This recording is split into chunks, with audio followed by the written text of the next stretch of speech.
Welcome to episode 26 of Book Read.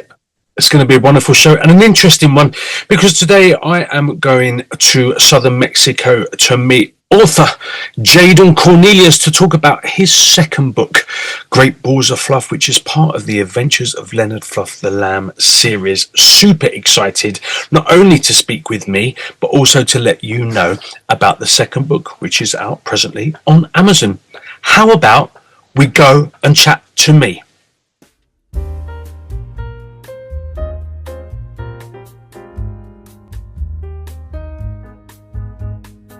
Hey Jaden, so I would like to know, why did you become an author?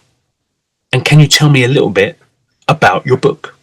Well, Jaden, I'd love to tell you a little bit about it. I mean, if you want to go and check out the whole story about how I became an author, you can go and find it on one of the other episodes. Let me just double check for you. I think it was, I need to remember now.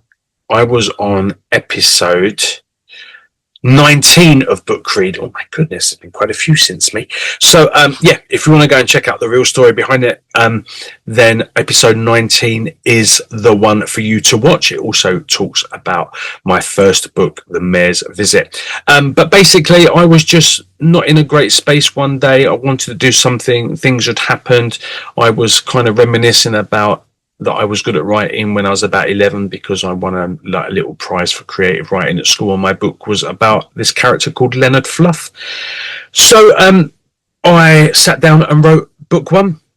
I then was quite excited by that and thought, oh my God, I'd really enjoy doing that. So I wrote book two. And book two is also out at the moment on Amazon. It's called Great Balls of Fluff, and it's kind of really how Leonard came into being. I thought I kind of wanted to set the scene a little bit to find out how Leonard came to be in our lives, and I would like to read you a little bit of it if you want to hear. Are you up for it? Let me just so this is Great Balls of Fluff, one of the adventures of Leonard Fluff the Lamb, written by my fine self. Now, if you're like me, a great believer in keeping your head down, moving forward and plodding onwards, but wait, in this case, I need to make an exception, as I feel that in order to move forward, we have to start by taking a little bit of time to go backwards to the time when it all began. Yes, that's it, the time when the world was graced with Leonard Fluff. Once upon a time, in Barnesford, a tiny hamlet on the border of Lower Thicket, adorned with 32 thatched houses, a pub, a church, a beautiful green, open fields rolling into distance as far as the eye could see, with or without spectacles. A truly beautiful, peaceful and quiet place to live. A little fluffy miracle was born. Due to its remoteness, Barnesford wasn't the best place to find employment, and it didn't really offer much in the way of future work prospects to the youth of the town. The chances were, when most came of age, that they would have to leave this tiny picturesque hamlet and find work in a city or neighbouring town, one with two pubs or two churches, for instance, maybe even three of each. Leonard's parents were a typical working class family. His mother Shirley used to cook meals daily for the senior citizen residents of the hamlet, a sort of Meals on Wheels, if you like. And his father, well, of course, his father was a sheep and worked on a farm, doing what sheep do best, working in the fields and supplying wool. Now, if you remember Bob from the last story, well, this is how he came into the life of Leonard as well. He was the best friend of Stan, Leonard's father. Bob and Stan had an understanding whilst at work. Now, Bob wasn't the sharpest tool in the shed because he was always so consumed with plans, inventions, hope, dreams, goals, more plans. In fact, his head was so full of these that there was little space for anything else. You could have been having a nice conversation about the up-and-coming shearing season when all of a sudden Bob would take his notepad out of his tool belt and walk off, jotting things down, completely oblivious to the part that he was playing in the previous conversation. He would wander off without saying goodbye. I'll be back.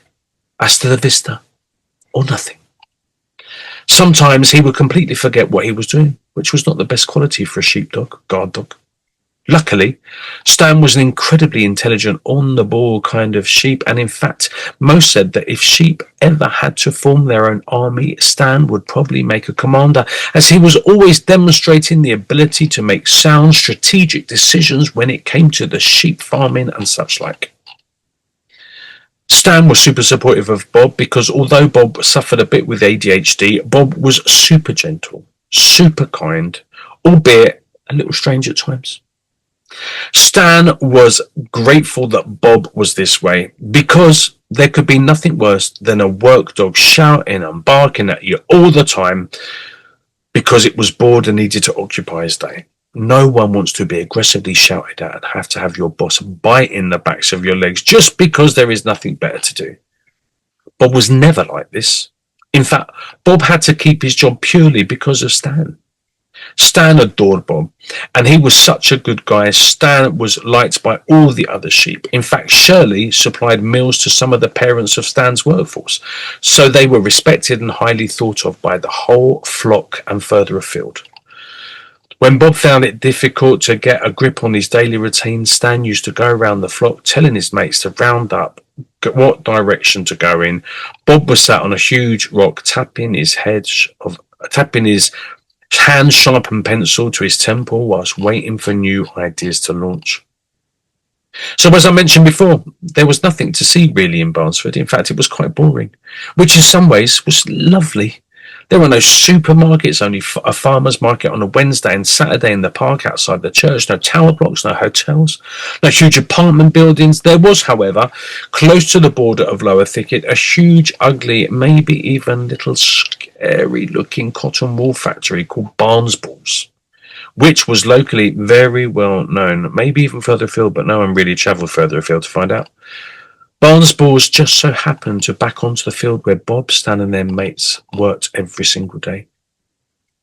If you want to know more and about Shirley, his mum, then I suggest you go and buy the book. Thank you so much for listening to a little bit of Great Balls of Fluff. How is Leonard going to appear? You're going to have to get the book to find out, I'm afraid. Well, that was cool. Thank you for spending time with me. And I hope you will go out and buy the book. It's super fun. Book 3 is also going to be out soon, A Christmas Mystery. And also, the book 1 is already out as well, which is The Mayor's Visit. Absolutely amazing. And who knows, maybe there's even animations in the pipeline as well. Please go and support me on my social media platforms. You can also check out my music as well, and like I said, the books are available as we speak on Amazon. The links are in the title page of this show. I hope you enjoy it. I will see you on episode 27. Take care. Ta-ra. Hello, I'm Fluff, Leonard Fluff, and I would love for you to join me on my adventures. The first 2 are now available on Amazon. See you soon.